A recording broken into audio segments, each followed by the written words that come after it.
Hello, hello, hello. I am Serena Freedombear and it is coffee time. I hope everybody has a nice big cup of coffee, tea, glass of water. Stay hydrated if you must. Um, I want to give a couple minutes for those of you who are watching the replay. Let's be patient for a moment while we let others see the notification that we've gone live. As well, I'm still waiting. We've got our guest is running a little bit late today. So I'm going to introduce him once he arrives and bring him in. But in the meantime, we're going to have a little bit of coffee time. So I am sorry I'm running a little bit late this morning. I want to thank you for your understanding and for always holding me in grace. I appreciate you guys. So I hope everybody is having an absolutely beautiful morning. It's still morning here on the West Coast, so I can get away with that. But if you're watching the replay, I hope that you're having a great day. I hope it was a good day for you. We have a special guest joining us today. He is running a little bit late, and so I'm just awaiting him. He should be logging in soon, and then I'll bring him on. But for those of you who are unfamiliar with Ron Vailiant, he is somewhat of an expert, if you will, on UNDRIP, which is the United Nations Declaration of Indigenous Rights, Indigenous Peoples' Rights. And so it has been a topic of controversy for quite some time. And hello in Connecticut. Hello in the United States, our brothers and sisters to the south. Good morning, Anne and Denise. So yes, UNDRIP. So how many of you have actually taken the time to read UNDRIP? And I'd love to see that in the comment section if you've read it. I know I read it. I've read it a couple times and I will read it a few times more. I think I'm actually going to do a short book club on it and we will unpack it together. Hello in London, Ontario. Grand Day Rising, Denise. So UNDRIP, many of you have written to me and you asked me if I would be doing a coffee time or covering or doing any content on UNDRIP, if I've looked into it, because it has been extremely controversial as a document that was put forward by the United Nations for Indigenous people's rights. Now, this is something where many were able to say, yes, we want to get behind this. This sounds amazing. But then a lot of people started sounding the alarm bells and saying that there was more to this document than met the eye and that we needed to look at this deeper. So we've had quite a few amazing people whom have the education and the background behind them, that they've been speaking on this publicly and helping others to educate themselves and understand this document further. And I'll be the first one to admit, I have a lot more to learn about this, as well as the Indian Act. These are both documents in which they seem to relate to each other, or at least interact with each other, one having bearing on the other. And so I'm further educating myself on both of these topics. But right now, I wanted to delve into the United Nations, the UNDRIP, and what this means in Canada, why some people feel this is a concern. And this is meant to be for educational purposes so that we can all unpack this. Now, as I said, my guest is running late. He hasn't yet logged in. There we go. And so once he gets in, I'm going to bring him on. So Madonna says that she's read UNDRIP. And Timothy, hello in Ontario. I am the news now. You know what? That's something that I started saying when I started live streaming from just my regular social media platform. I said, we are the news.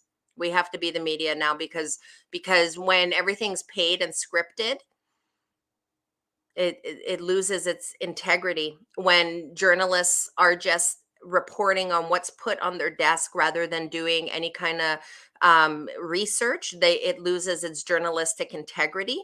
And so that's something that many of us have been speaking to. It's hit and miss. If any kind of truth comes through, they're all paid scripts, right? And paid narratives. And so unfortunately, we have become the media. We have become the news. But this is for educational purposes where we get to look at things objectively. We get to actually unpack it. And sometimes our opinion comes in, but this is for educational purposes so that each of us can look at this, weigh it, not just be presented it on a silver platter in a certain way to digest it. Instead, we get to talk about it.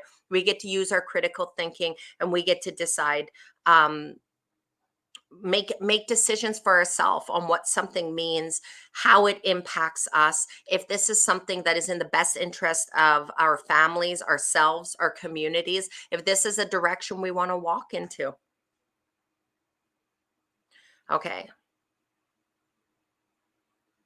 Hello in Ontario.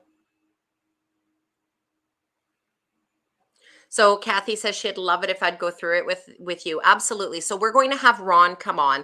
And as I said, he's a little bit of an expert. He's just having a little bit of technical difficulties and running late. He is logging on currently. And once he is in here, so I ask you for a little bit of patience this morning. Once he is in here, he's going to be presenting UNDRIP to us, helping us unpack it and understand it deeper. And then we will determine by the end of our broadcast, our stream, our interview, if we feel that we would like to unpack this document as a book club where we can read it, we can, this is something I want to say, guys, we have the power and the potential and the capabilities to understand anything. Sometimes we might need to do it while reading a document with a dictionary, unpacking what these legalese and these different terms mean so that we can understand the context in which something's being presented to us. And we all have this ability to do this.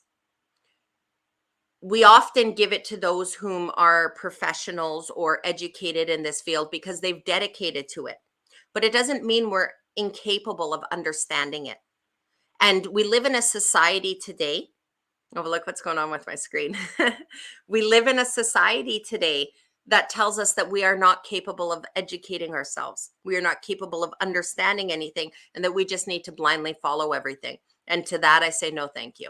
That is not who I am. I will not adopt that. I will not take on that narrative, and I will not bring on those ideologies of who I am that affects my worth, my esteem, and my sense of being. So I'm not interested in that. I can educate myself, and that is something we done with the Great Reset. For those of you who were here early on, last spring, I believe we read the Great Reset. We done it with a dictionary right there. And somebody said to me, they said, Serena, what I like the most about that story and that experience that you read the Great Reset as a live stream. I didn't read it and then reread it. I read it right here with you guys live. I was learning it. I was mispronouncing words. I was asking you to hold me in grace. I was going to the dictionary and looking things up and then unpacking each of those sentences to ensure that we understood it and what it meant.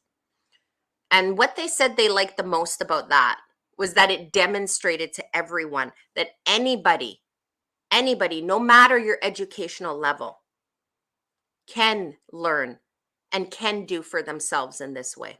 And that's what we need to remember, because we live in a society where they are telling us that we can't and we haven't and that we won't, that they are the experts. They know what's best for us, that we can't even think for ourselves. We don't know what we want. You look at the 15-minute cities, they will deem for us what is in our best interest, what our needs are, will be within 15 minutes, our 15-minute zones. Who are they to tell us what our needs are? Who are they to tell us what each of us in our diversity and our individuality, what our needs are? And we are capable. We are the ones who are capable to recognize what our needs are and to have our needs met. I'm going to go up and read some of your, I'm not seeing our friend, so I'm just going to ask you guys for your patience, please, for one moment here while I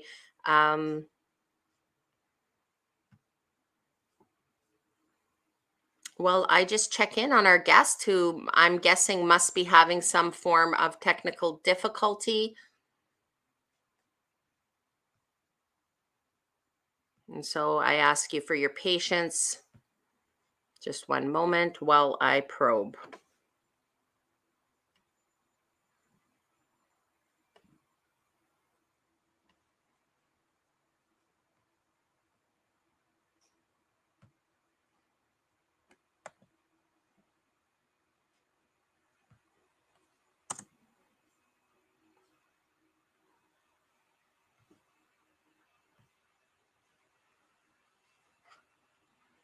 So, and this is what I want to say to you, you guys. Thank you. And I apologize for this time. Your time is valuable, as is mine. And so I want to say I apologize for the lateness and the technical difficulties that have taken place on behalf of our guest. And so I am sorry. I am greatly apologetic to you and your time that you've taken out of your day to be here for this. And I hope that he is able to figure out his technical difficulties and to come in and be able to deliver this this presentation in which he has promised you, because this is meant for you. That's what knowledge is about, right? Knowledge is only power if it's shared, and it helps to empower others and educate others. Otherwise, knowledge sitting in a book on a shelf is useless. Just saying. So, my friends, I would love to hear, what do you guys know about UNDRIP? What is your understanding of UNDRIP here in Canada?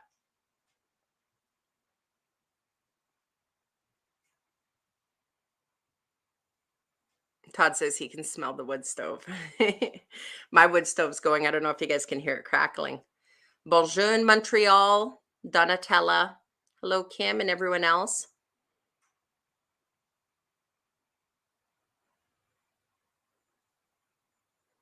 Kim says that book club was a total wake up for the Great Reset. Thank you, Kim. I'm glad you appreciated it.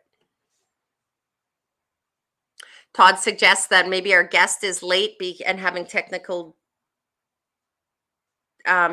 difficulties because perhaps he's being blocked from entering the stream. And I mean, that is a possibility. I'm not sure, but let's hold him in grace while we give him a few more minutes while he tries to figure it out.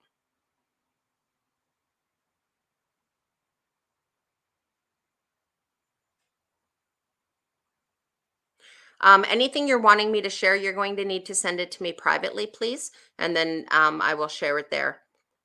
I usually weigh things and look at it whether or not it's something that I can share. Because one of the things I try to do is I try to share things in a way that we're sharing knowledge and education, things for educational purposes, any kind of gatherings, events, things like that. But what I try to do is I try to navigate it in a way where I'm working with the algorithm so they don't shut down the page. And I've been successful so far. So it says that he is still trying, guys. I'm going to ask you for some patience here. Denise says, I should have said 15-minute cities are open air camps.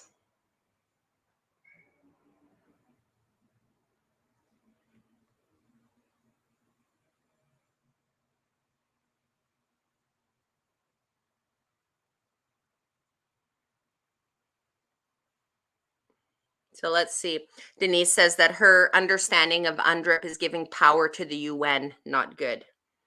So something that I kind of learned, and like I said, this is a topic that I need to gain more understanding and education on, and that's why we're having Ron on here today, so that we could all learn together and delve into this deeper. But my understanding is that the Crown has an obligation to consult with American Indians, First Nations,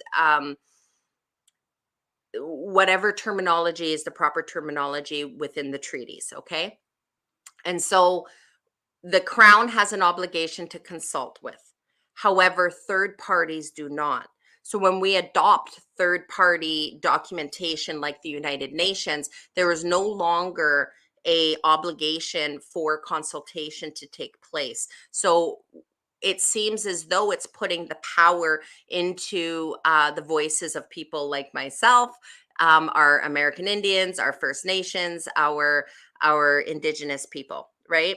And that is a term that will be extremely controversial during this broadcast, and we'll unpack why, which I'm sure many of you have heard why. And that is to do with the definition of Indigenous. So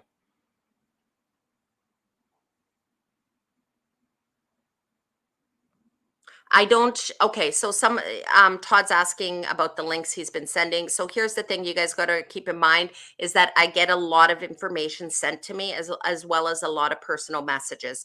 And so I go through them. Some of them I use to educate myself. Some of them I have my team look them over, and there's so much information right now coming at us that it's about what is relevant to where I'm at right now and educating myself and sharing. And so I appreciate everything that you guys are sending. Please keep sending it. So it looks like our guest has arrived. I'm going to give him a minute, you guys, to get situated. He is muted. And so I'm just, once I add you to the stream, Ron, 1 second here. Guys, I'm going to bring him in. Let's welcome our guest without further ado. Here's Ron.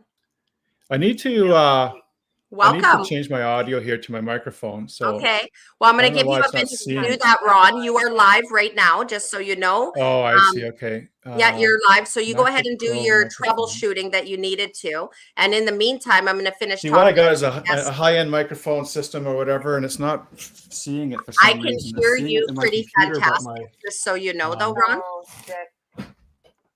I can hear you pretty clear. And so what I'm going to do is I'm going to give you a couple more minutes to finish your technical difficulties. But it's not pulling it up in the preferences here.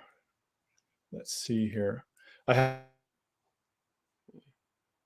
I'm going to do is I'm going to try doing this into Google, because I was trying it in Firefox, actually.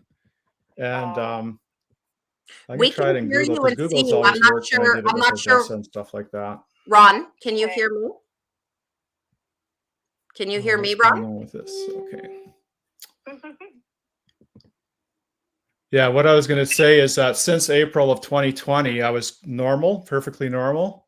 And then within 1 week, I was totally flat on my back. I couldn't even go upstairs, pain everywhere.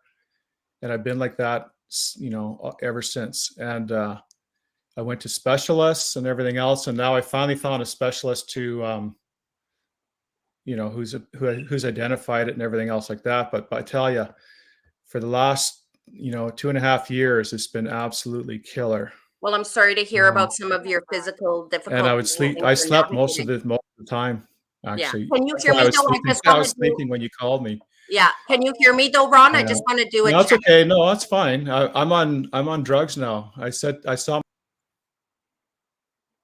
I don't know what technical difficulties he's having there. So I'm going to kick him, and I'm going to, because there's a bad delay, and then I'm going to let him come back in again. So there we go. All right, guys. So we're going to let him come in again.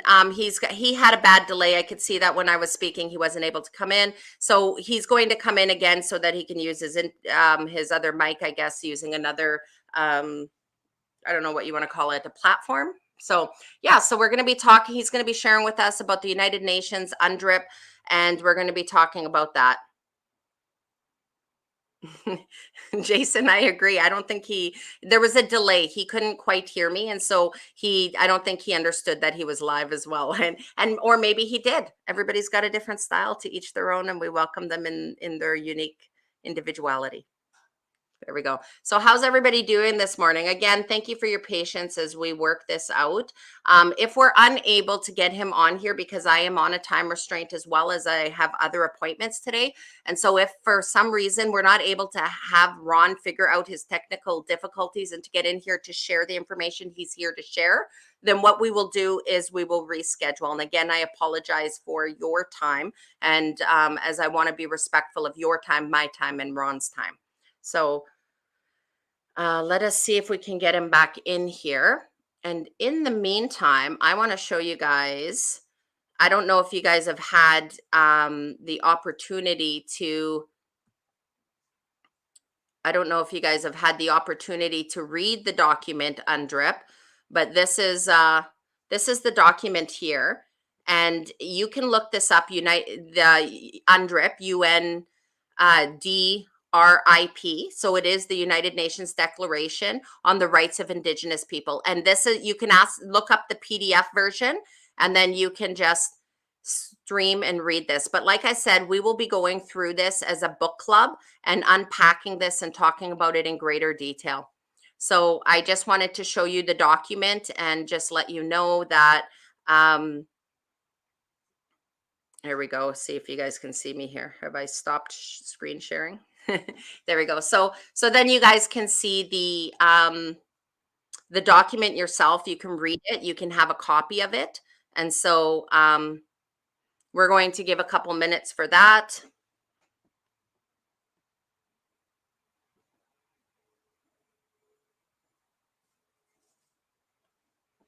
There we go. Okay, it looks like he's back in the studio. So I'm just going to take a moment and see. I'm going to bring him up here. So again, patience while we sort this out and while we get Ron acquainted with where he is and with his technical issues that he was working on. So I'm going to give him a minute to do that, and then I'll bring him back in the screen. He has stepped into the studio. So jump in here. There we go. So it looks like he's still behind the scenes there, figuring out a few things. So thank you guys. I've got the wood stove going. It's making it warm and cozy in here. It was cold last night, and I got to say, I finally got some sleep. I had been running short on sleep here. I'm in the middle of a move and still trying to get the other house cleaned up and before possession is taken and things moved out of it. And while unpacking here and getting my kids settled and early mornings driving my kids to school and tending the fire through the night. So it's been an adjustment. It's been a beautiful one and a grand adventure, but I wasn't getting very much sleep and burning the candle on both ends. And so it's good. Yeah. It's good that to finally get some rest. It says I'm glitching. Are you guys able to go in and out? So I'm going to take a look here and see if I can get Ron in. Hi, Ron. I'm going to give you a minute here. You're muted. And I'd just like to say that you are live. So what we're going to do is I'm going to take a minute because we didn't get the time beforehand to introduce you. And now we are running short on time, and I want to be respectful of your time, my time, and everyone else who's here to hear about UNDRIP. So I'm going to give you a quick introduction. I'll unmute you, and then we'll go right in before I go into my next appointment today. How does that sound? Were you able to figure out your technical difficulties? There we go. It says unmute. So let's see. I'm not sure why I'm not able to unmute you. Did that work there? Can you hear me?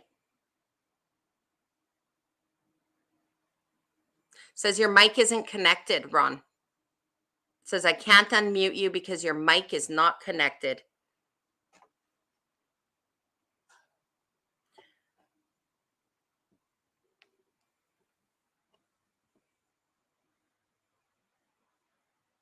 So the other way you were on was working. We could hear you fine. There was a delay, but unfortunately we can't hear you now. So this is what I'm going to have to say.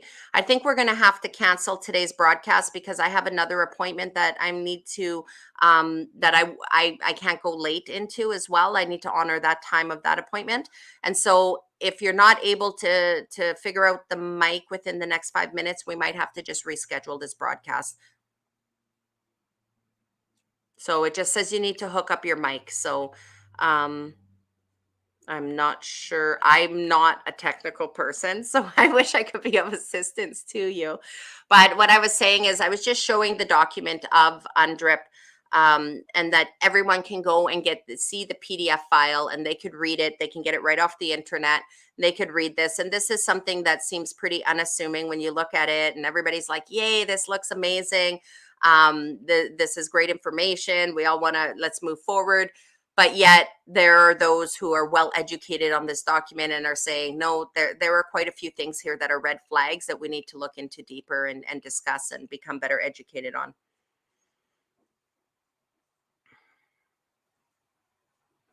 So I'm not hearing you still. So I'm going to see if I can still try to unmute you. I'll try again. Just 1 second. You're going to go out and come back in. Is that what you're saying? We're playing charades now. Oh, Ron. So Ron has left the studio. What do you guys think? Do you think third time's a charm? Or should we say bye-bye, Ron? And now I'm going to take some of my own words and I'm going to say patience, patience, patience. And I am going to do great. I'm going to harness great strength and patience right now. April says that, oops. UNDRIP is definitely a Trojan horse, she says. And that's what I've heard many refer to, right? Actually, a friend here, I seen him in the comments there. Welcome, Adrian. He spoke about how UNDRIP is, you know, the only difference between UNDRIP and the Indian Act is that one is made to make reservations for Indians, and the other one is for everyone to make Canada a reservation. So let's. It looks like your mic is on, so let me bring you in. You're not live yet, Ron, but you entered the studio. Let's say third time's a charm. Here we go. Testing. Welcome. We can hear you, Ron. Yeah. Okay, good. Okay. Well, So sorry without about that. further ado, welcome. All right. I'm going to take a minute to just introduce you, and then we're going to launch right in. If you're ready, you take a Yeah, breath go ahead. Yeah, and let me let's go. introduce you so that we can make sure that we're honoring everyone's time here. Yeah, So, I know. Sorry about that. no, that's okay. Things happen. So, Ron Vailiant. Am I pronouncing your name right? Valiant. Vailiant. Okay, Yeah. Vailiant. And you are from Alberta. And it Yes. is my understanding that you began watching what was happening in the beginning of the early 80s. So almost 40 years here that Yeah. you've been educating yourself. You ran in politics twice. Is that correct? Well, I did, yeah. Like I watched the political thing ever since Pierre Trudeau and stuff. I remember telling my dad, I hate Trudeau and stuff. And he's like, where are you getting that from? But my dad hated him too because he was changing everything from imperial to metric and he had to buy new tools and everything. But yeah, so all during that time, I've been kind of watching it. But really in the mid 80s, I was red pilled. And then I really started watching the rise of globalism. I saw it change on the TV, from, early 80s, the commercials that they were putting on. This little girl walking across the globe or whatever, talking about it's an interconnected world now and all of this stuff, right? And and then remember they were talking about the Paris Accord and different things, and all this stuff. And the funny thing was in the 70s when I was in grade 6, I think it was, the science teacher said we're going to go into we're going to freeze to death because from the 50s to the 70s, it's been cooling and now we're going to freeze to death. And that was a narrative of the globalists back then. And then they flipped it. I watched all that stuff, right? Yeah. So, and then, when Maxime Bernier started the PPC, I thought there was an opportunity for us to do something. So 2019 was the most important election of our lifetimes, if not Canadian history. And so I really torqued out and did that. So. Well, thank you for giving us a little bit Actually. insight into who you are and where you're coming from and where your background is. Thank you for that. Yeah, for sure. And that's where I learned about UNDRIP. It was my campaign manager was really savvy businesswoman. She heard about it. And this is 2019 now, right? And she also talked about caribou recovery and Y2Y. And I didn't know these things, actually. Y2Y is the Yellowstone to Yukon corridor that they want to have running through most of BC, actually. And the caribou recovery is tied in, actually, with UNDRIP. Actually, I have a video on it where I talk about it. But yeah, so UNDRIP, what happened was there was a bill 262 by Romeo Saginaw at that time that had passed the House of Commons, and it was some brave senators who were blocking it. The election came, and then any bills that weren't ratified were killed. Okay, so that was killed then. But then 3 days after that federal election, John Horgan and his crew, they went full ahead with UNDRIP. And actually I know a person whose daughter was in that high up in the government there, and her file dealt with UNDRIP, and she had a gag order. So all of this is done behind the scenes, so no one knows. Even now, people don't know what's really going on, but it's bubbling to the surface, right? And what it is actually, this UNDRIP it's United Nations. They fabricated this document talking about what they think the rights of the Indigenous peoples are, and the thing is, the document itself doesn't even identify Indigenous, and neither does the UN have an official, legal statement of what Indigenous is. And yet they created this document saying this is all their rights, right? And really, when you look at it, what it is, it's a neutron bomb of mass destruction is what I call it. And it really doesn't have anything to do with granting, Indians, let's say, or Métis or Inuits' rights. It's really about destabilizing our society, and they're using this fabrication in order to do it. And it's going to not go well for any of us involved in all this. But so I learned about that, and then so Bill 262 federally was killed, but the provincial government, ever since 2019, has been going with it. I guess we got slides, don't we? We can pull up some slides, I guess, and I could go with the slides and. unless you have something. I wasn't prepared to bring the slides up unless you are. I was not Okay. prepared to bring the slides up. That hadn't been Okay. communicated to me. So, but I can bring up the actual document if you want it. What is it that You know, you're the slides actually are good if you have the slides, if it's not a big thing, because then it just rolls along. Oh, I you're not ready for that? I Okay, all don't right. know. I don't have the slides on me. I apologize. Okay, no, that's That was fine. sent to my Okay. team, so but No, not me. So yeah, you yeah. can pull up the document too, I guess, but not right now. Let's get a little bit more history, if that's okay. It'll just be a couple of minutes. Well, actually, Ron, I'm going to back you up for a minute. All right. I'm gonna take the platform back for a minute here and say I want to go back to UNDRIP. Now, let's remember that people who are watching, some of them, they haven't done any work on this and they want to Yeah. understand this. I've had a lot of my viewers ask me, what is the problem with UNDRIP? So Okay. I know that when I read it, and as many have, it looks like this unassuming document that was written by the United Nations. Yeah. And it looks like it's about giving voice and power to Indigenous people, giving them back their voice, Exactly. or First Nations or American Indians, whatever term we want to use. But then that's it there. Yeah, absolutely. Absolutely. And so people can get this. You can get the PDF version of this online. Yeah, just Google, You yeah, can Google it and you can read it. So, but when there were some of them, the different articles that you highlighted that you had, and I'm assuming these are the ones you had concern with. So we had Article 26, Indigenous people Yeah. have the right to the lands, territories, and resources which they traditionally owned, occupied, or otherwise used or acquired. Yeah, let's start with that, because Okay. when I was given this, actually, when I was in that campaign, and it was given to me by another person actually who was dealing with the blueberry ban, and that's a whole nother story. But anyhow, I read it. I said, you're reading it and you're going through and you say, the Indigenous have the rights to their culture and to their society, and everything else. And yeah, you go, yeah, of course, and all this stuff. And then, but the thing is, like in Canada, we have our reserves, right? And all of negotiations that went on with all of that kind of stuff. And most people would kind of think, it talks about their own political affairs, but the reserves are really like their own little nations within Canada, right? And so, yeah, okay, yeah. And then Article 26, you come up to it and it says that the Indigenous have the right to, that's an important thing to know, right to the lands, territories, and resources to which they've traditionally owned, occupied, or otherwise used. So if they own, let's say, a piece of land and they sold it to Joe Schmo or whatever, now they have the right to it again. Like, what does that mean? Or if they've used something, if they walked across, some place or whatever, now they have the rights to it again. I said, well, this, if this goes ahead, I mean, this is a bombshell. I mean, we're talking about upending everything in Canada. We're talking about like underneath cities, like cities can be claimed, and all of this infrastructure and 200 years of work has been built up on top of it. I mean, that doesn't count for anything.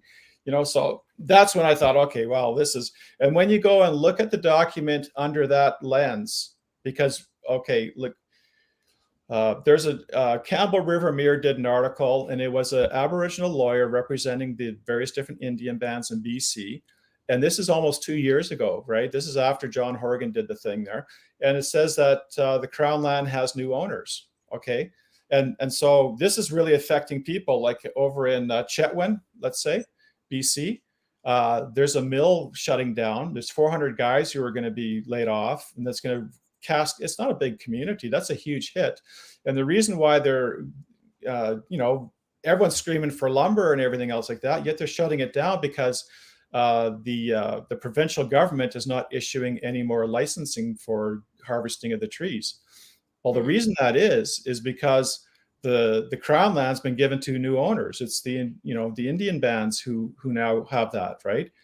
Because I know a woman that she has a farm, her and her husband, and it's really in the Tulies. And then they would go ahead and years before, they'd go and apply for permits to expand their farm by leases or even buying Crown land.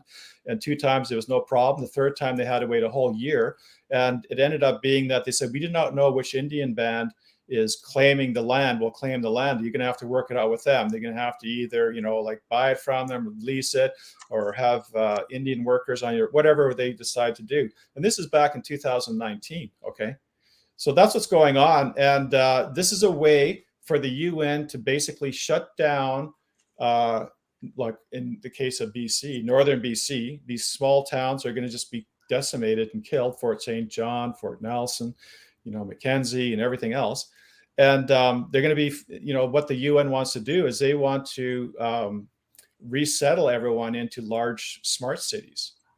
And so this is what's going on. And okay, so I'm going to, so that was Article 26. Is there anything more about Article 26 that you want to talk about, or can we move on? Well, I would say that people need to memorize that.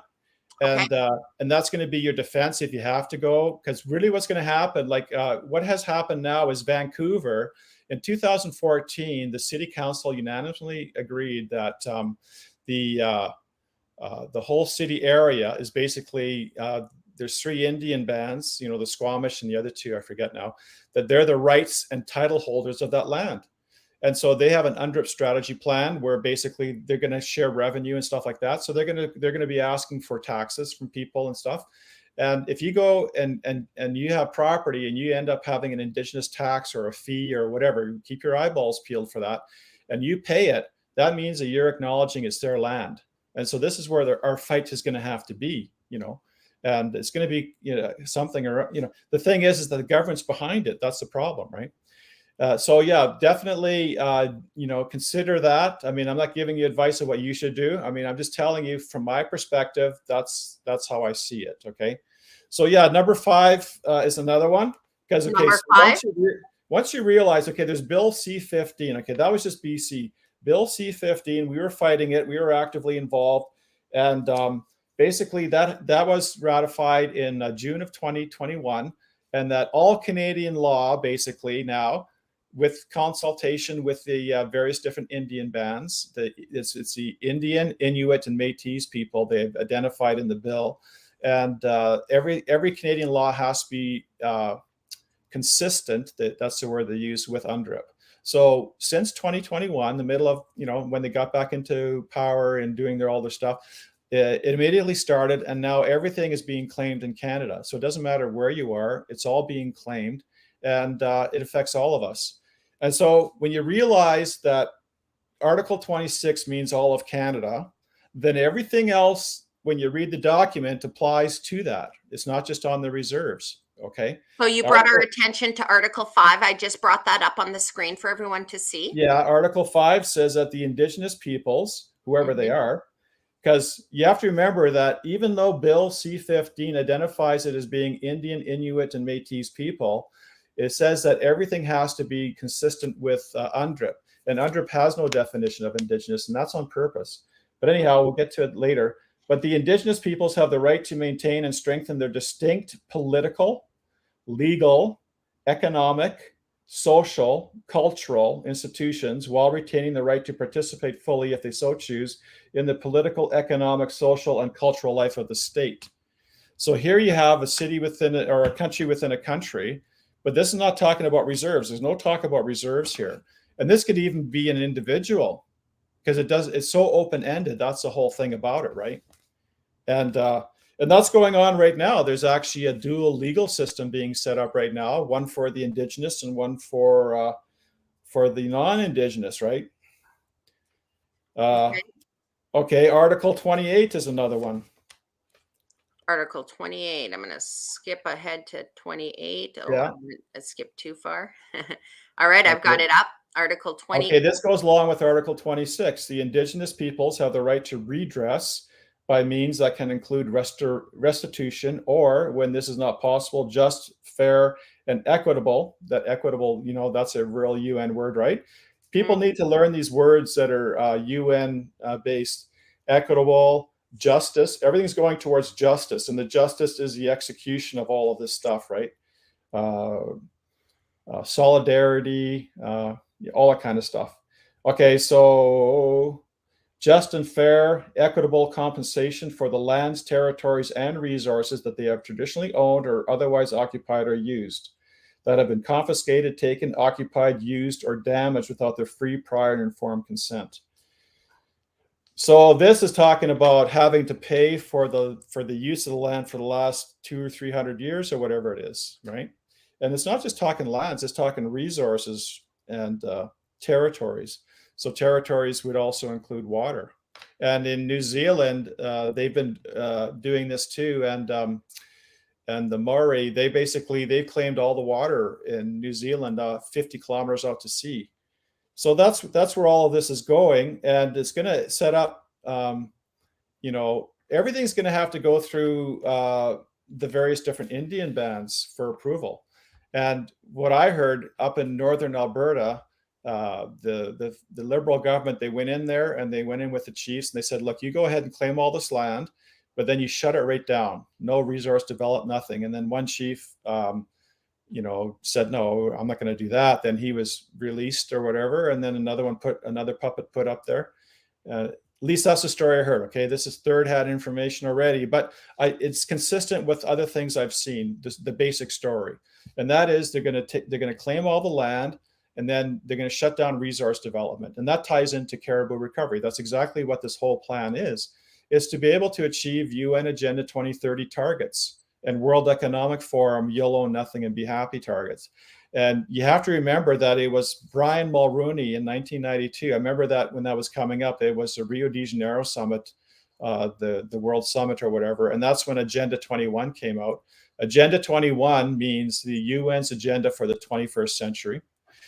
And that's where there's a biodiversity map that came out. If you want to go look up the biodiversity rewilding map, you'll see that most of the territory of the United States is off limits. And I saw that and I thought that's absolutely incredible. I mean, how are they going to get people off of their, entire cities and towns moved into relocated, And you can see how it would be done just looking at northern BC and these small communities, if they're going to be starved out because they're mostly resource-based. You can actually see how it can be done, Ron, by looking at everything that's already taking place within the municipalities. So everything they're bringing in and passing, from banning the wood stoves to the land use bylaws to the taxation and the inflation within the taxation to the registering of water wells to all of that. You can see everything. It's multifaceted. Being displaced and moved. Absolutely. Yeah, it's all Agenda 2030. Okay, that's what you have to know. That's the forest and all these other little things like UNDRIP or whatever. Although UNDRIP's a major one because all of this reconciliation that they're talking about and the truth and no, that's the Truth and Reconciliation. Then it's a murdered or missing Indigenous women's report that they fabricated again or whatever, saying it's imperialistic genocide and stuff like that. All of this, ties. They want to bring us to civil war, I think, because if with that murdered and missing report, it says that's an imperialistic genocide. And if people get so upset, and people start losing it and start shooting or whatever they're going to do, then they can bring in the UN. The UN can have their way in Canada, right? And so that's why the Indigenous, the various different, well, I don't want to use the word Indigenous because that's just a UN fabricated, thing. It's the Indian, the Inuit, and the Métis people. And most of the peoples, I think, don't even realize fully what it is. It's basically the leaders, that are basically going along with this, and they're getting a lot of money and perks and everything else to do this. But they're putting a great big crosshair on themselves by doing this, and that's not good. And they think they're going to get their land back, but ultimately, in the end, because there is no definition of Indigenous and everything has to be according to this document, and this document has no definition of Indian, Métis, and Inuit or whatever. Indigenous, the legal meaning means born of the land or native to the land. So I'm Indigenous to Canada, you're Indigenous to Canada, right? And then, to go along with that is Article 36, because, they've been trying to pump, 2 billion people into the Western societies, right? And it's destabilizing Europe and everything else like that. So now Article 36 says that the Indigenous peoples, in particular, those divided by international borders, have the right to maintain and develop contacts, relations, cooperation, including activities for spiritual, cultural, political, economic, and social purposes with their own members, as well as those peoples across borders. Other peoples across borders. So you could have like the Chinese, as an example, are Indigenous because it wasn't any Western takeover or whatever, their kind of a thing, right? So So those people, and that's actually mentioned in the Vancouver UNDRIP document, that there's other Indigenous people in Vancouver, right? Well, that's the, those folks. And then you can have all of the people who are going to be coming across, like there's lots of people from Africa coming in and everything else. And those people would be Indigenous as well. So now they're going to be able to claim, land, resources, and territories of what they've ever used. So it's what it's going to do. It's going to make it so that. But I got a question around that, because I actually was reading this last night and looking at it. If Okay. these are not territories that they used, how can they claim them? Because the Chinese being here, these would not be their traditional territories. So therefore, how could they claim them? That's the leap I'm trying to understand in Article the 36. process. Yes. Article 36, it says that they have the right to participate in all the UNDRIP goodies, of those in across the borders, right? They're going to use Article 36. It says, sorry, can you state that again? It's because I It's just Article had it up. I can bring it back up again. I'll bring it back Yeah. up because the more you read this thing, the more horrifying it is, because when I first read it, it was just Article 36. Indigenous people, in particular, those divided by international borders, have the right to maintain and develop contacts, relations, and cooperation, including activities for spiritual, cultural, political, economic, and social purposes with their own members, as well as other peoples across the border. Now, you're referring back to the other article in which you brought back, because you're saying now if they're having relations with people across borders, so states in consultation with cooperation with Indigenous peoples shall take effective measures to facilitate the exercise and ensure the implementation of this right. But you're going back to the one where it says Indigenous people have the right to the lands, territories, and resources, Article 26, which they traditionally owned, occupied, or otherwise used or acquired. It's actually all of UNDRIP, and Article 5 talks about having their own political, social society and everything else like that. It's like a division within the whole political system of how this country is run. But yeah, so basically, here's the key. It says here that I'm sorry, I'm still not understanding though, Ron. Okay. And that's why I need to break this up, because this is for educational purposes. And if I'm not understanding it, I'm wondering if the audience isn't. So I want to know then where, because you just made a statement saying that having international relations across borders with say the Chinese, for example, that the Chinese then can come and start claiming land and territories. But I'm not seeing that in here. I'm seeing those who had the right to the lands, territories, and resources which they traditionally owned, occupied, or otherwise used or acquired. So is there a piece somewhere in this document that led you to that understanding that I'm not seeing? Well, the whole thing with this document is it's so open-ended, right? That you can take it almost anywhere you want. And so Article 36 at the very last. I'll bring that one back up. Go ahead. It talks about all these spiritual, cultural, political, economic, right? Okay. And social purposes with their own members. So let's say Chinese, with their own members, the Chinese, as well as other peoples. That would be the peoples that would be, in the UNDRIP, the Indigenous. Other peoples across borders, yes. Okay, so basically, they're going to be able to take part in all of this stuff, like cultural, political, economic, right? To maintain and develop contacts, relations, and cooperation, including activities for spiritual, cultural, political, economic, and social purposes. So economic, and social, and political purposes. So you're saying that this can open the door, just say, for example, politically, to bring in international interference or consultation, whatever term we want to use, or however it may be deemed, say politically or economically. So then having international relations, say with China, they can then have those political or economic cross-border contracts and relations. Yeah, that connection of putting those together is just from me looking at the document. The more I read it, the more I see it, and it makes sense that they want to destabilize our entire situation here, so that no one's going to want to own land, and all of these attacks on the whole situation. That's fundamentally, if you can take away the land, I mean, that's how communism works. Fidel Castro rolled in there, and then the farmers and whatnot, they said, okay, put a gun to their head and said, look, you can actually keep on farming this farmland, but now it's ours, or you can take the bullet.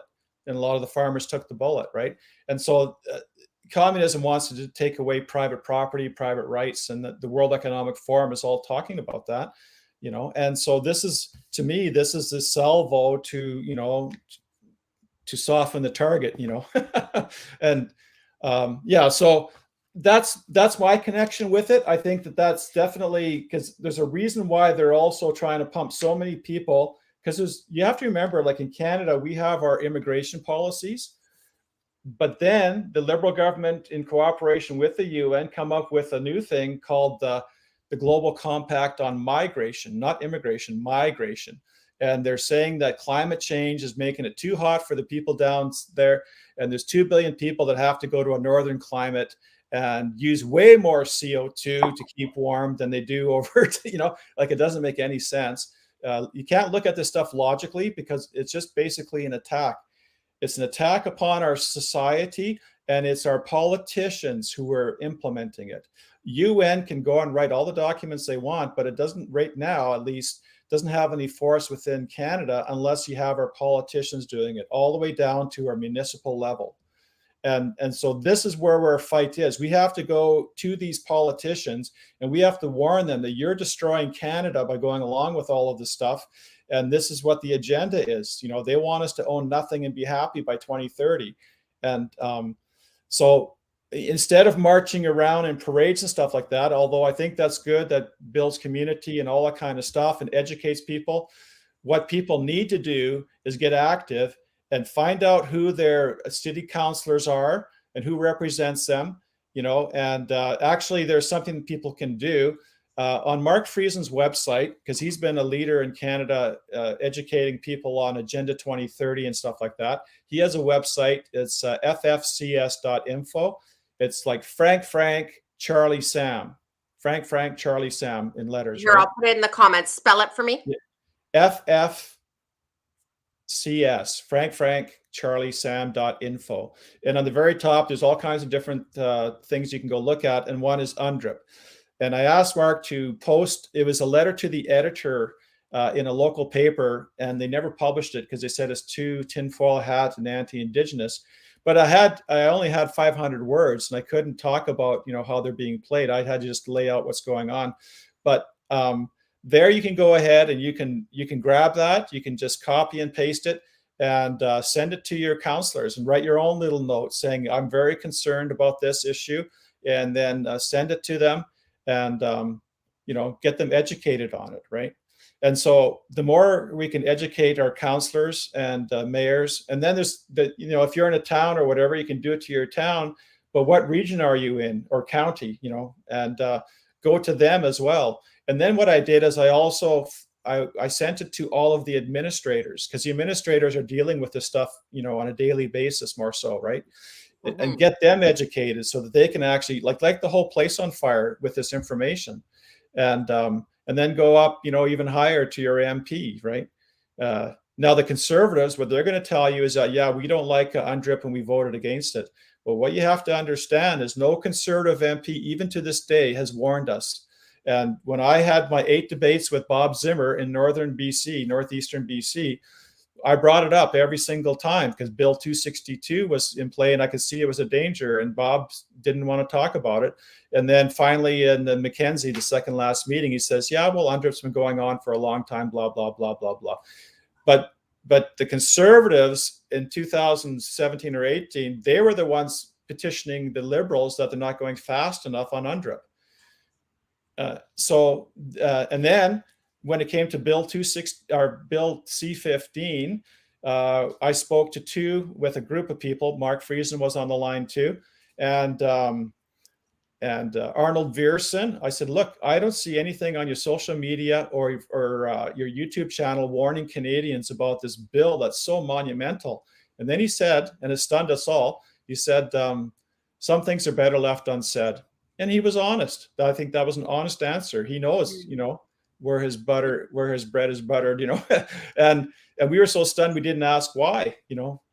Arnold, if you're watching, why is it better left unsaid? Okay. And then Jamie Schmale, he was the vice chair of the standing committee and on this whole bill. And he said, it's a shame that no one knows about UNDRIP. And I said, that's on you. You're the official opposition. I don't see anything, not a peep from you and your social media or your YouTube channel talking about this. He says, yeah, but we need help from others.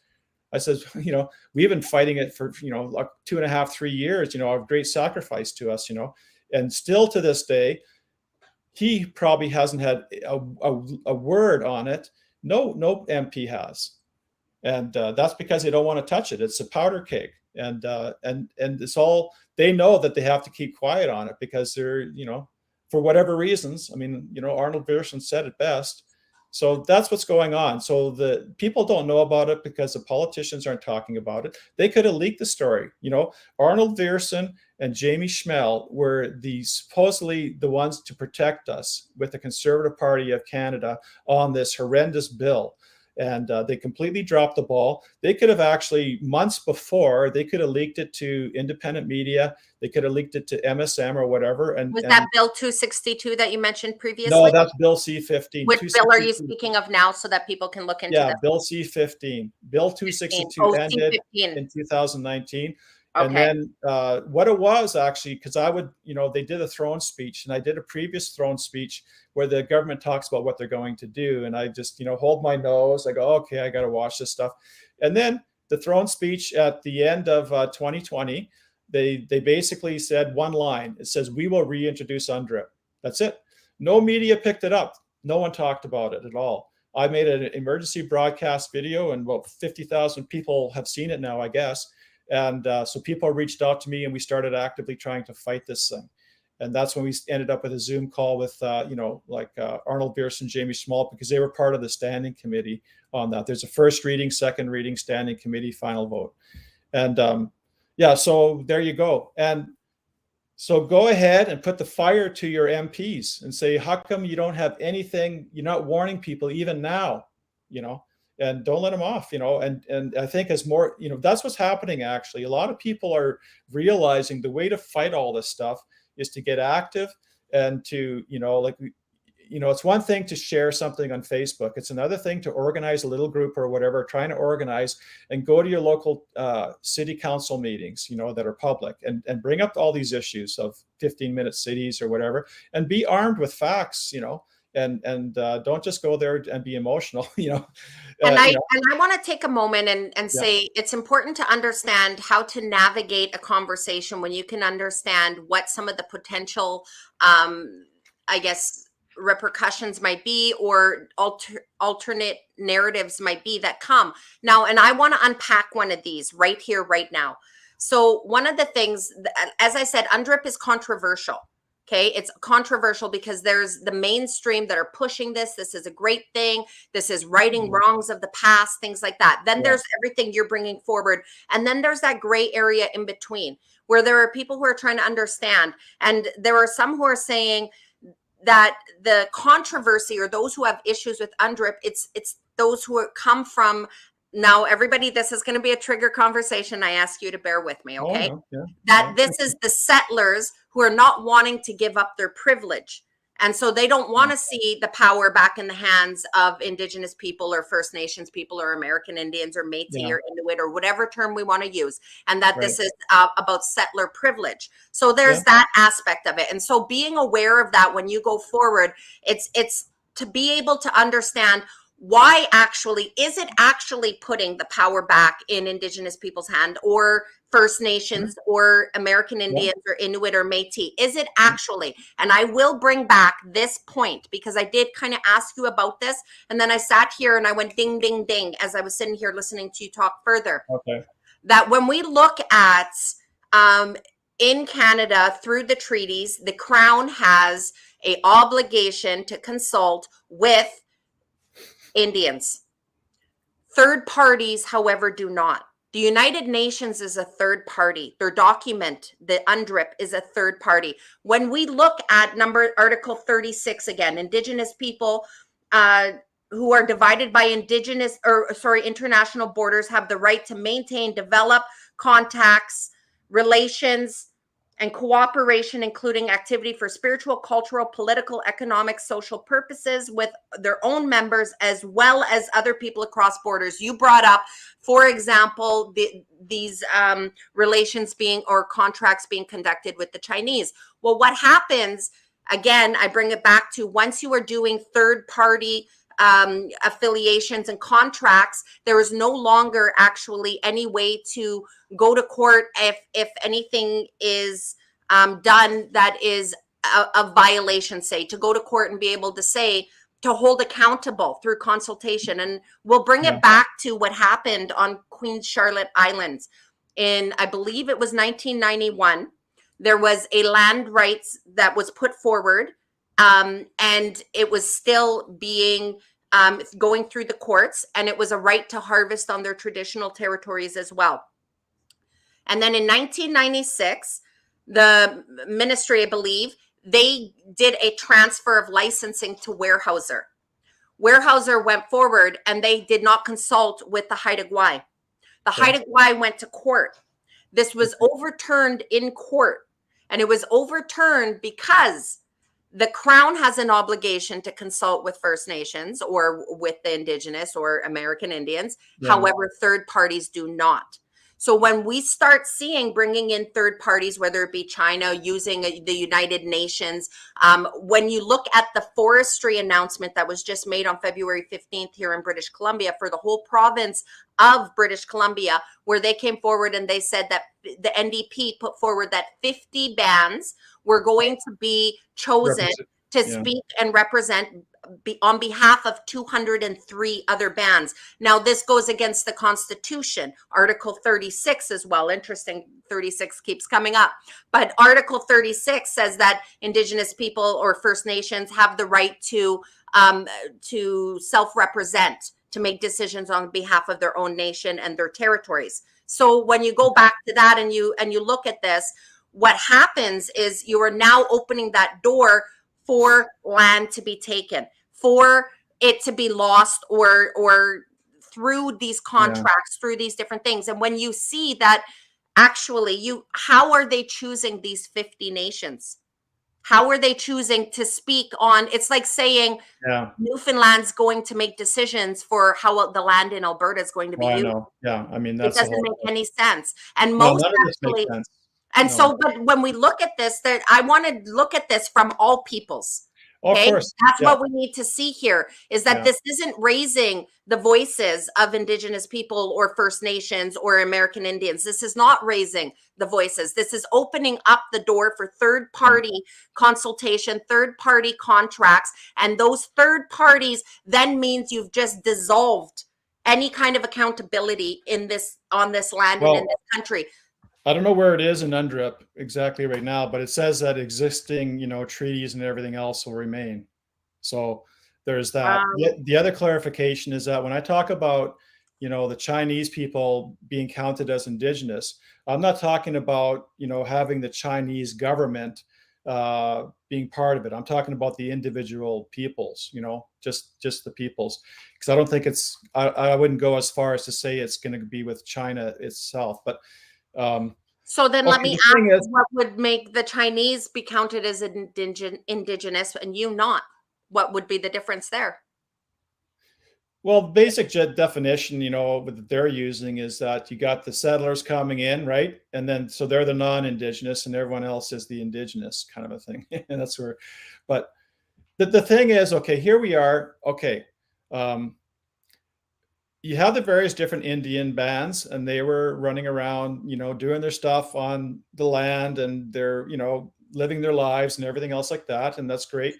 And then, another tribe came in there, a Western tribe, and they have a different system of government. And then from what I understand is that the reason why the treaties were happening is because they were worried, the various different chiefs were worried about, because everyone's, putting up, their fences and stuff like that, which they never did, right? I mean, they just basically saw it as all of God's land. And, and they probably, they fought each other for different reasons. And, maybe it might be for a select spot or whatever. So Ron, I'm going to stop you right there because I don't know if you know this or not. I'm Nihu. That means I'm Cree. And my Chapan, My great grandfather was actually one of the signatories of Treaty 8 in Okay. Alberta, as All right. was my Chapan Kinuseo. So Chief Mustus and Chief Kinuseo were both Okay. signatories of Treaty 8. That's my bloodline. And Okay. so Good. I want to, it's easy for us to, for educational purposes, to make speculations. And I think that's important, Yeah. but we also need to recognize when those speculations are being made.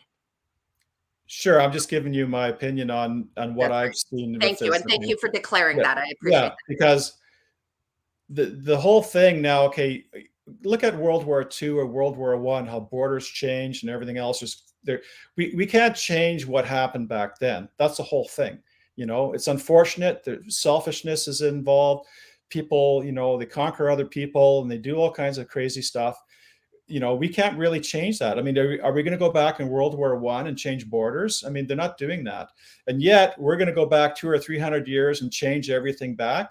Now, I can understand from the Indian perspective how that would be great. They'd like that. But the thing you got to realize is that everything has been built up on this whole society. I was born in this society. You were born in this society. Unfortunately, you know, I don't like the society that we're in or the way things are run, but I'm governed by it or whatever, and to a degree, of course, or, you know, like everyone else. But to go ahead and to just upend everything and then move forward from there is not the way to do it. You're going to create a civil war because a lot of people have worked all their lives in order to have their little piece of property and, you know, their businesses, and the cities have been built and everything else like that. And the UN is basically using this whole sensitive issue in order to be able to destabilize the entire country. Now, they want us to go back 300 years. I mean, they want us to go back to an agrarian society, well, actually the smart cities is one thing of it, but, you know, bring us down to just near poverty levels.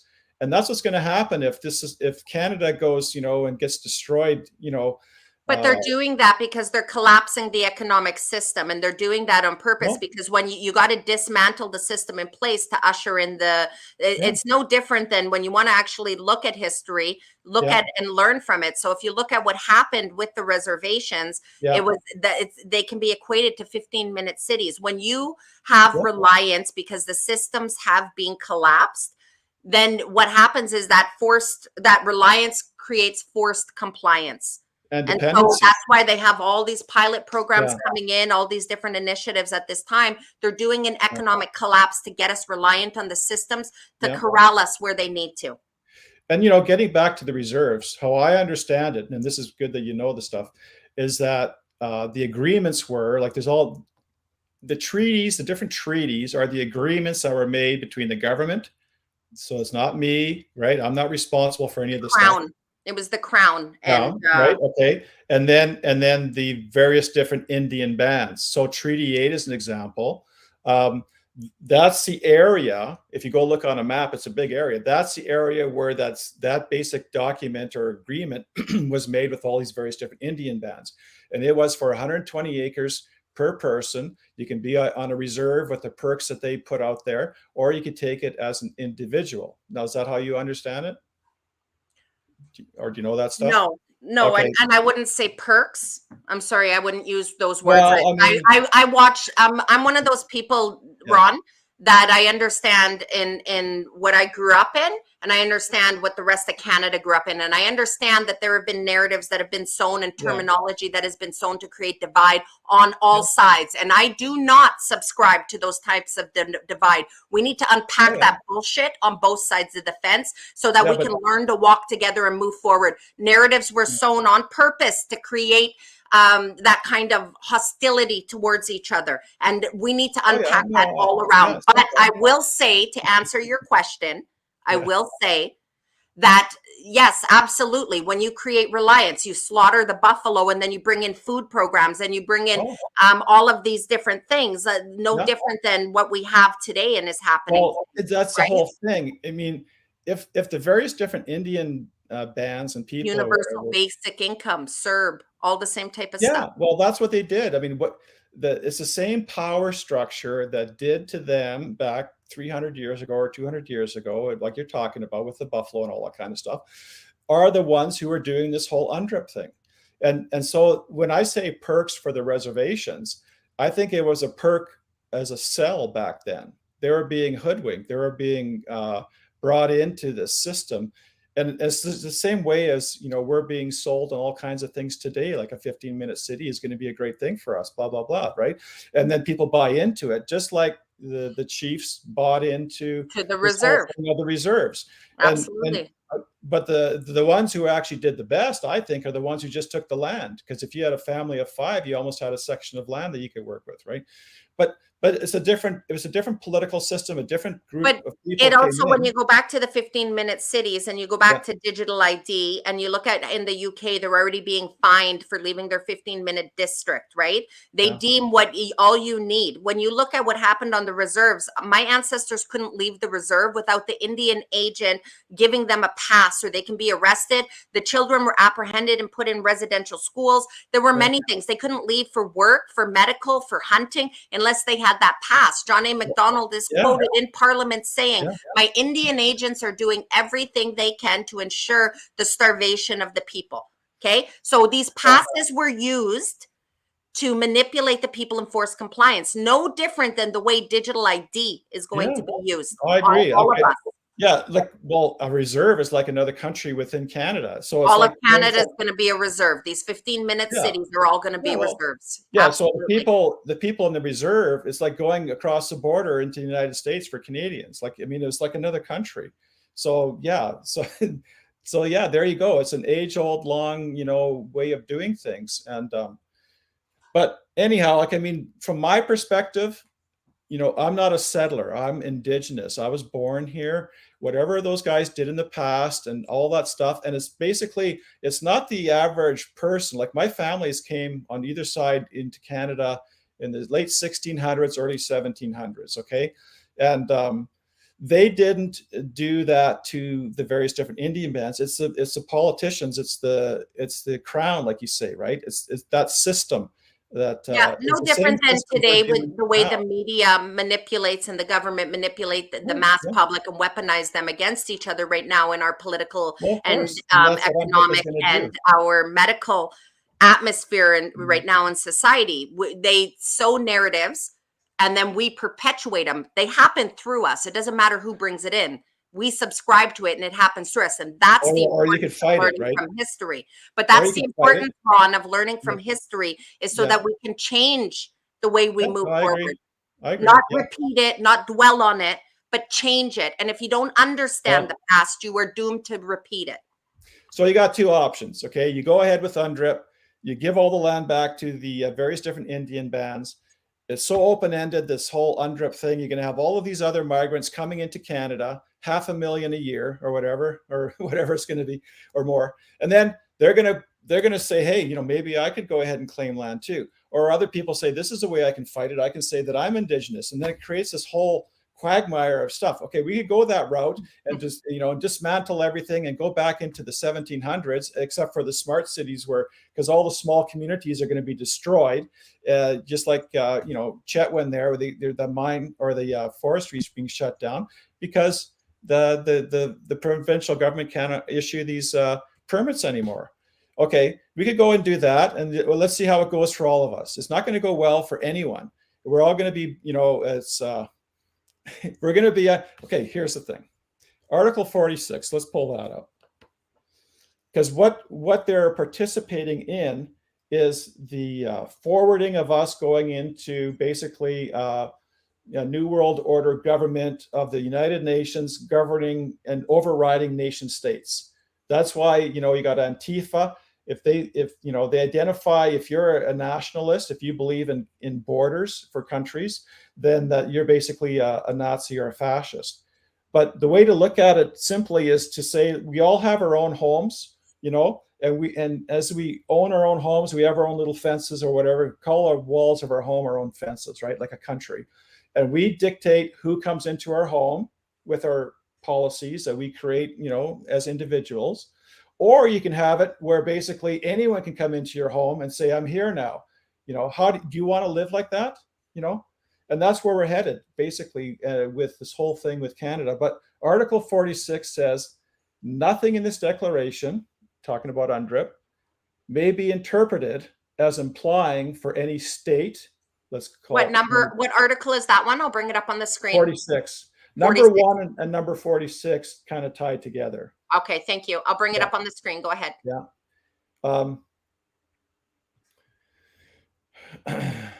Yeah, so yeah, we'll just read part of it. Okay. I think you just passed it. Is okay there. Yeah. Nothing in this declaration may be interpreted as implying for any state, Canada, let's call it, people, whatever peoples, groups, or person, any right to engage in any activity or to perform any act contrary to the Charter of the United Nations.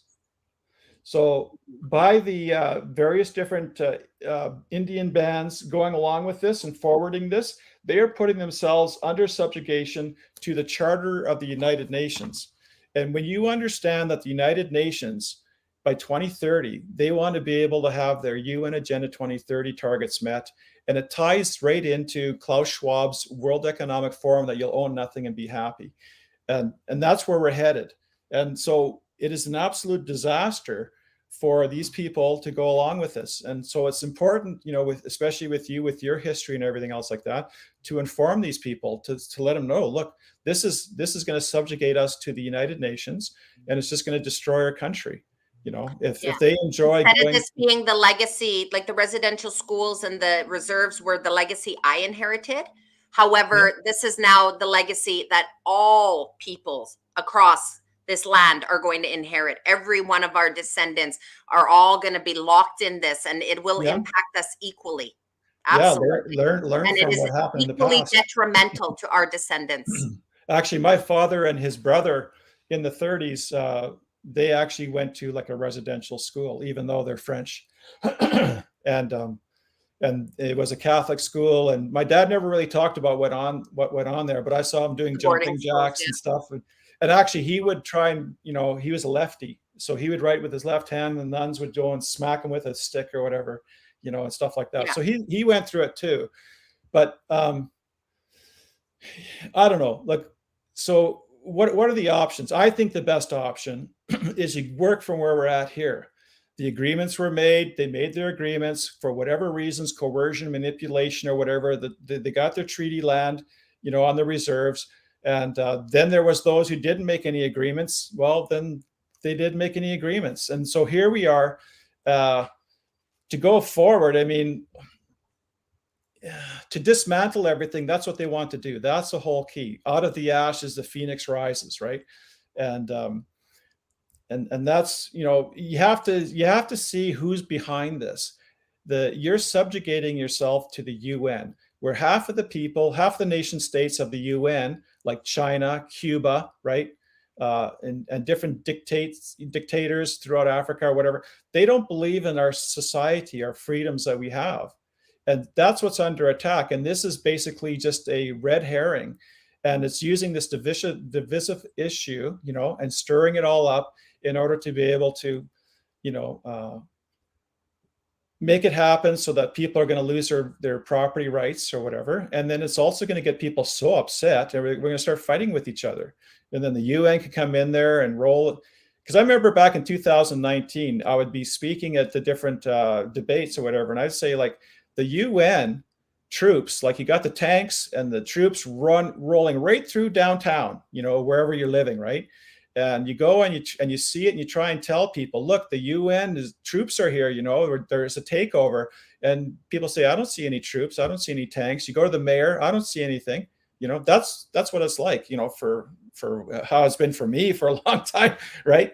And that's what's happening, and people have to open their eyes to this. And I don't know. So I think what's going to happen is that they're going to have their way. There's too much power. It's a global mafia. It's not just the politicians, it's corporations. Like, that's the whole side with the World Economic Forum, right? That's more the business end of things. The Davos groups are all the contributing partners who I mean, and so they've got their ESGs now that they're rolling out, right? Environmental, social governance, that, you know, under the ecological now are being forced to comply with all their stuff.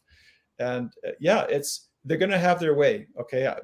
After the 2019 election, I just said, to people, brace for impact, because it's like the Starship Enterprise, and the shields have gone down and the Klingons are coming in and they're just having their way. They're blowing the place up.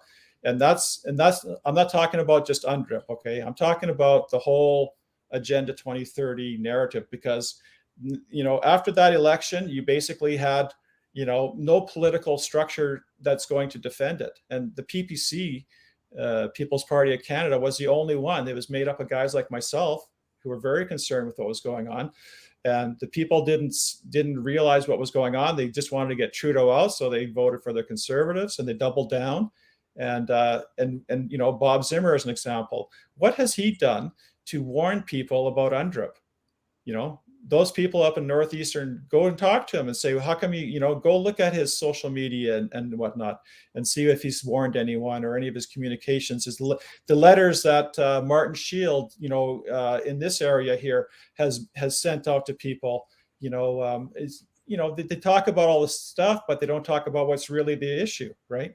And so, but yeah. It's a global mafia that people go along to get along, because they don't want to, get, like the politicians, they don't want to lose their jobs, I guess, or be called out. And, but people like us who are willing to, like when I ran, it was like, to me, it was like storming the beaches of Normandy. I mean, I'm willing to take the bullet, kind of a thing, like you're putting yourself in harm's way when you do this and you go against all this stuff. But people have to do that. And so there's this very small group of people who are willing to go all in and to fight back on this, where the majority of people, they just go along with it. Like if they work at, let's say, at a university, and their job is on the line, if they speak up against the land declarations that are being made at every meeting, they just shut up, right? And it's like when I was interviewed in the 2019 election, it was at the Prince George University, and the guy says, we acknowledge that we're on the unceded territory, and he gave the different names. And I asked him at the end, I said, why did you say that in the beginning of our interview? And he says, well, I'm supposed to do that. I said, what would happen if you didn't? And he said, I probably wouldn't be doing this job, right? So people acquiesce to it. And actually in Chetwynd, I was talking to a business owner there, and he was complaining about having, because in 2019, they've been doing this land acknowledgement thing for 4 years up there. And I said, look, if they go and do because that's when I first saw this stuff. I never knew about this stuff until I went up there.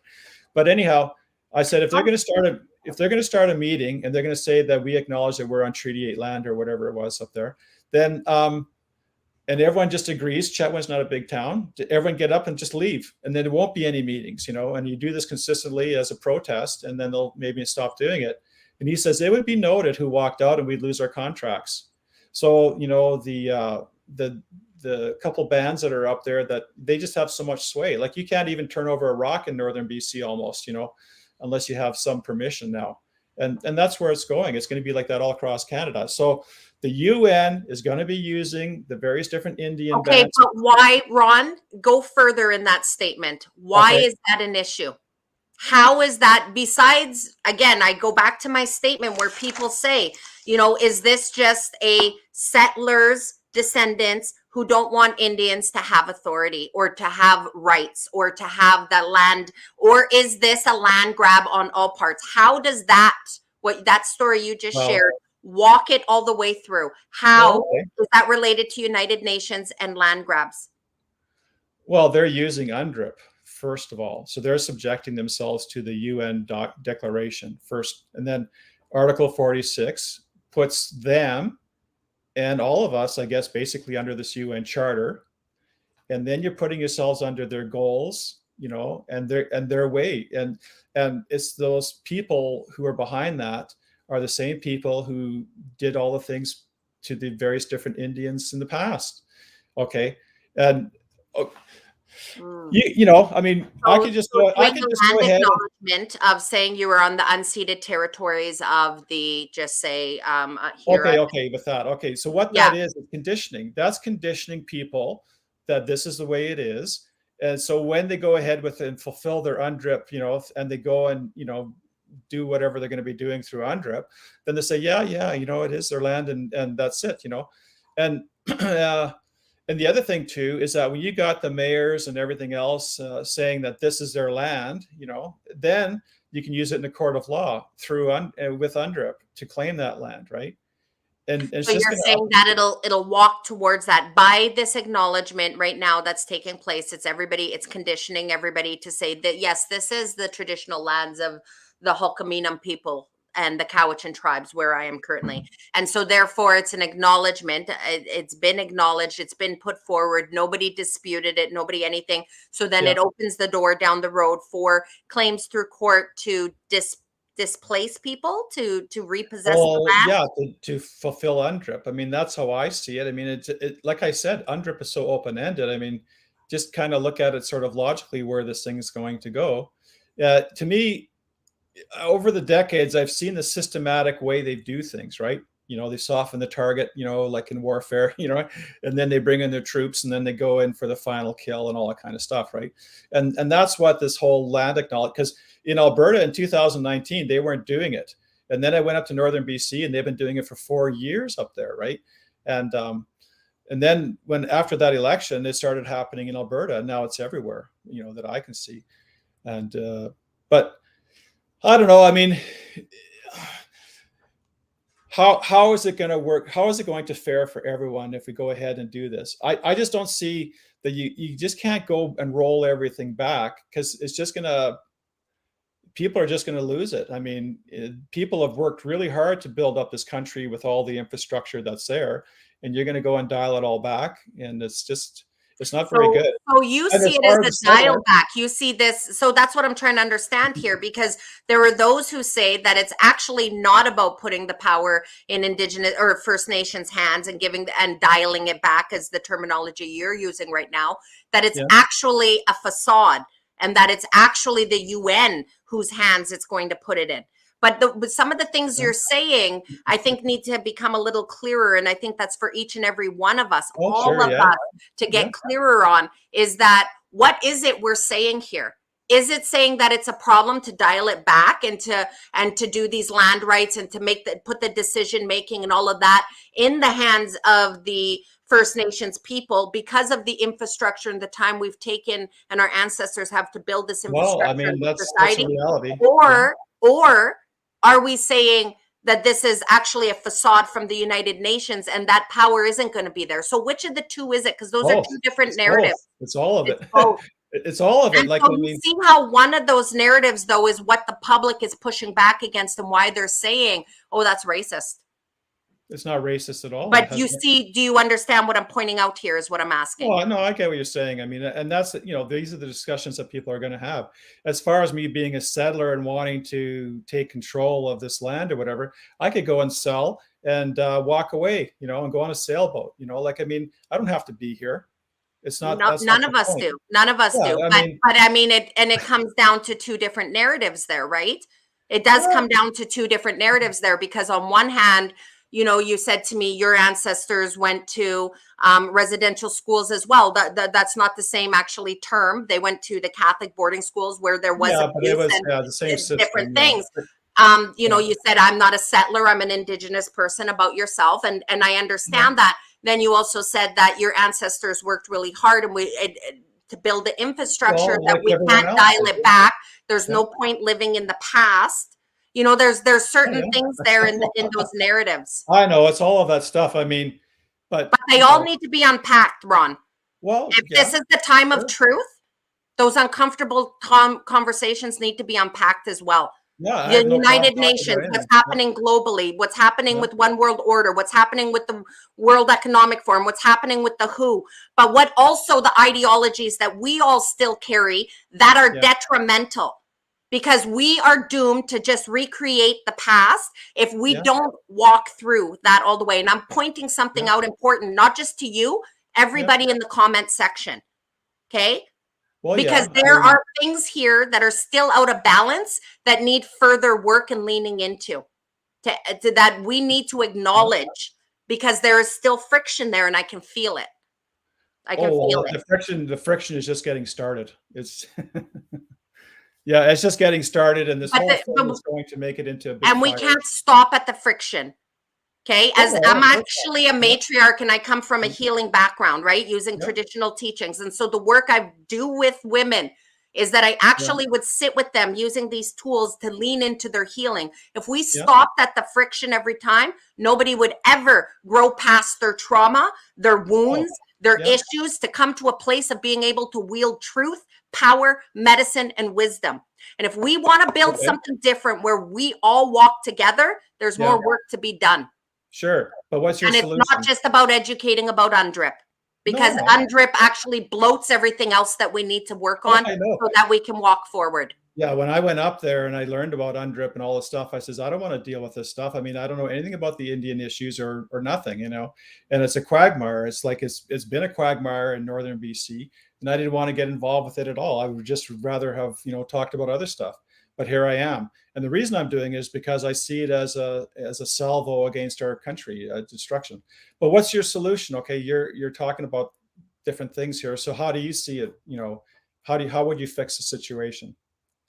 Fix the situation. Which situation? Well, you're talking about all the things in the past or whatever, and then Globalization. talking about UNDRIP and rolling everything, you know, and how we're not to be, led, you know, astray like we were in the past. Like, how do you see things? What should we be doing? Well, I kind of already leaned into it, is that if we stop at the friction every time, we're never going to go deeper into the deeper truths. There are wounds all around. There are wounds and issues and narratives that have been sown to create divide for generations. This country, we can romanticize what this country is, but this country was built on lies. It absolutely was. Good men and women built this country through the lies, no different than today and what's happening with the political system and with global.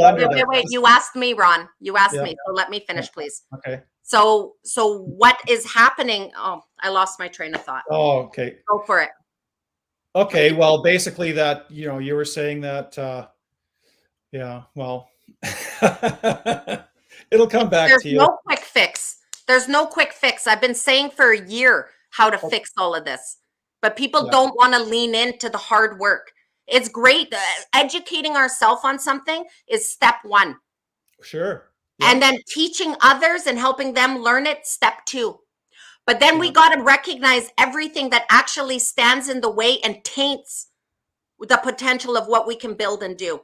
And I got to tell you, there's a lot of taint still in our societies that each of us still carry. And when we still carry those wounds of the past, because, and I've said these different terms, nothing's black and white. You don't throw the baby out with the bathwater. You don't throw the, because you don't throw the baby out with the bathwater. And that's something in this movement that we make the mistake of doing. We don't recognize that the best lies are the ones that are wrapped around truths. They take a truth and they wrap silky words around it to move us in different directions. But so often we take that whole thing in this movement, each of us, and we throw the whole baby out with the bathwater. And we don't recognize that you just threw out an important truth as well. Instead, you unwrap the lies and you also embrace the truth, no matter how hard that truth is. Yeah. Can you give an example of what the freedom fighters are throwing out with a baby with the bathwater or whatever? Like, you know, I'm trying to. How about, okay, absolutely. Controversial. Here we go. You made the statement about the murdered and missing Indigenous women, and you threw the baby out with the bathwater when you said that, because actually this is an actual thing, the genocide that's taken place here. We throw the baby out with the bathwater because of our guilt and because we think that we're being made to be shamed, and the way it's being manipulated today, we understand where it's moving towards. But throwing the baby out with the bathwater instead of recognizing what is happening there and saying, okay, hey, first off, the marches and this and that, you're trying to bring recognition to something, but there's healing that has to happen here, here, here, here, here. Let's actually unpack this situation and fix it by looking at it from different lenses, because now we're not helping the situation. Victimhood is not something that actually you can thrive in. And so we need to actually unpack that. And we need to look at that. There are real facts about genocide that contribute to that. There are real facts about intergenerational trauma. And this is also scientifically proven as well as spiritually.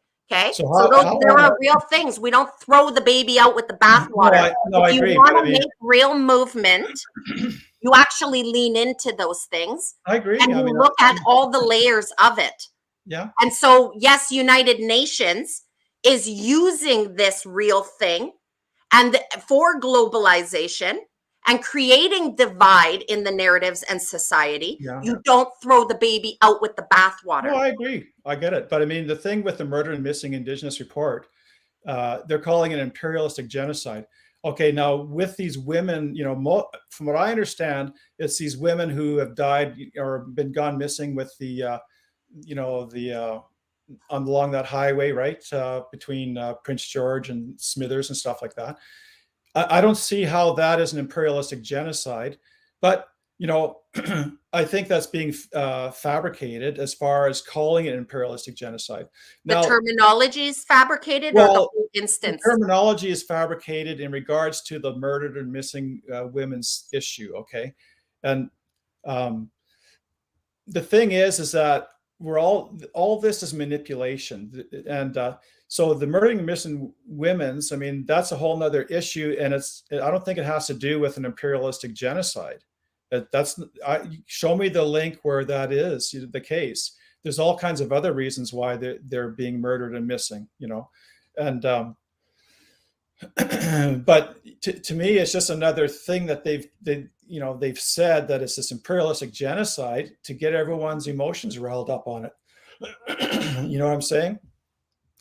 Uh, Um, yes, there Yes was and the no, because there actually are real things that I grew up with, as yeah. this is the reality we grew up with, which Okay, is I thought the First Nations being driven out by our CMP in the middle of winter and dropped off and left out there. As a matter of fact, I actually just had somebody I grew up with a couple days ago froze to death because of this yeah. situation. Just wait, don't interrupt me, please. Ron, please. Go So ahead. I want to say that there are real situations that take place and need to be addressed, but we also need to recognize and learn from them. Not, we can't keep saying that these things can't be addressed and looked at, but not from a place of victimhood, because we will continually, if until we unpack our conditioning and our programming and the lens we see from, because we are all colonized people. You are a I colonized know we person, all are. Yeah, as I am agree. I. As am I. We are all colonized people. Everyone in the viewers are all colonized people. Yeah, And a colonization does not belong to a skin color or a group of people. Colonization is a mindset. And we are doomed to continue this perversion in everything we build and move forward with if we don't fix that now, if we don't address these things now. and then the Because answer. what colonization is it Yeah, is a mindset of having dominion over, of coveting, yeah, of how well, anything and everything can be used to our power and to for us to wield our power. That is what yeah. colonization actually is. Yeah, no, and there's call for decolonization. That's where this is all going. And you know, with that narrative, it sounds yeah, it No, I is. don't like that term. That No, but that that's what they're going. That's what they're, you know, like there's actually in Eastern Canada, they want to decolonize the water because of the you know the big trespasses that you know the colonizers and settlers did on their water system. But You know, here's the thing, this is and I understand how that's being used right now, but here's the thing, this is what I'm saying. As colonized people, we're saying decolonize, and we need to do deeper work all the way around. I called you out on a couple things here. I did, and it was yeah, that's fine. I controversial, don't, that's but good. I also called out First Nations people in some of the things I said as well. I call out Yeah. equally Oh here. yeah, I no, don't that's discriminate. you know that's how you have a conversation is you look at all the aspects, and that's fine. I'm perfectly fine with that. But um, you know, like look at the different ways of how it's going to go. I mean, we're all under this system. It's just the way it is. And this system is going to have further totalitarian top-down control going with UNDRIP. And we can go ahead and we can adopt UNDRIP and we can go and roll everything back, you know, and okay, have the indigenous, you know, have the say on everything. But then, you know, when they're being, you know, manipulated themselves by perks and corruption to go ahead and to shut all of the basic infrastructure's down, and look at Chetwynd there. They're gonna really hammer that little town there because the forestry is going to be shut down, and so okay, we go ahead and do that, and then so these little towns they're going to get destroyed. People are going to leave them or whatever, and go into the bigger centers where they can survive. And so what's the good in all of that? And then the First Nations or whatever, the peoples up there, they're going to have to go a lot further to go see a doctor, to go ahead and, not that a doctor's great, but you know what I mean, right? Or to get gas, or to get supplies, or all these other kinds of things, like, now, as far as, like healing and everything else like that, whenever I'm trespassed, and I've been trespassed too, just like other people in different ways. Now, of course, nobody's not been trespassed against that. Of course not. Nobody has not been trespassed against. Yeah, we've all been trespassed against by friends or family or situations or deals or whatever the case may be. And the thing is, I had a guy, he stole my motorcycle, let's say, this is a true story. This is back in the 80s. And he came to the door, he went for a test drive. I was just a young guy. And I thought maybe I should take his driver's license because I don't know who he is if he drives off with it, But then he needs his driver's license in case a cop stops him. Okay, so he drives off and he steals the bike, strips it all down, ends up being in a secondhand shop. My buddy says, hey, your parts are on the wall on the secondhand shop, right? And everyone is saying, oh man, I'd go after that guy and try and kill him and blah, blah, blah, blah, blah. And I realized, okay, this guy's already trespassed me and caused me, I was really struggling financially. And that was, a couple grand, $2.5 grand. I just put new tires on the bike. And that's back in, 84. So that's a fair bit of money in today's standards. And I realized, okay, he's trespassed me and hurt me already. Am I going to go ahead and recount that incident and keep on letting it hurt me as I go through time? And, so I just basically, all I could do was accept the fact that he trespassed against me and he's caused me harm. I basically forgave him, and gave him to God. I said, God, it's in your control now. You deal with the guy. I hope that he can learn that not to do this and hurt other people, and take care of it. And for me, I let it go because that was the best way for me to minimize the harm that he has done to me. Okay. And then I went on about it, and still to this day, if it pops up in my mind, like even right now, I don't have any hard feelings about it, and it's done, it's over. And so that's the way we got to deal with this kind of stuff, and to go on and bring it all up, like the Truth and Reconciliation Commission and all that kind of stuff. All that's doing is kicking all of this stuff up in the air and getting people upset about it and recounting it. If they had a Truth and Reconciliation Commission about, the harms that I've received, and they kept on bringing it up and getting me all worked up about it, that's not helping me at all. I'm sorry, I don't think that's your place to speak on it. It's not your place to speak about what is necessary for another person's healing. No, I'm talking about myself. No, but you're saying it's not of use to bring it up. I would disagree with you strongly here. But I understand that many of those who don't want it brought up it's because they feel that they're being asked to take on a role within it and they don't want to. And that's something different to say, and that's okay. But I have no role in it though. We can continue to unpack it. However, because we started so late, I've got 10 minutes until my next appointment begins and somebody arrives. So I want to say, I'm going to put up your email. Those who would like to contact you, I've got your email there up across the screen. You're welcome to write that down to contact Ron. I want to say, Ron, thank you for coming on. That's actually my personal email. That's not the best. That's what I was given. Is there something else that you would prefer? That's there now. Okay, all I ask is people respect that. That's my personal email. The other one is savecanadappc@gmail.com. Okay, and they can find you on YouTube as well as here on Facebook under your name spelt as it is, correct? Yeah, it's Ron Vailiant. There's my name right there. Maybe write it down. So I have a YouTube channel on that, and I'm willing to explore. I'm a truth seeker, right? That's what I call myself. So I'm willing to explore the fringes. So some of it's kind of out there, right? And even for me, but you take it for what it is. I'm bringing up issues that people can look at and they can go ahead and do their own research. Okay. I'm also on Facebook. There's more information that goes on there. It's open. You don't have to friend me to go and look at it or anything else. It's like a page. That, right?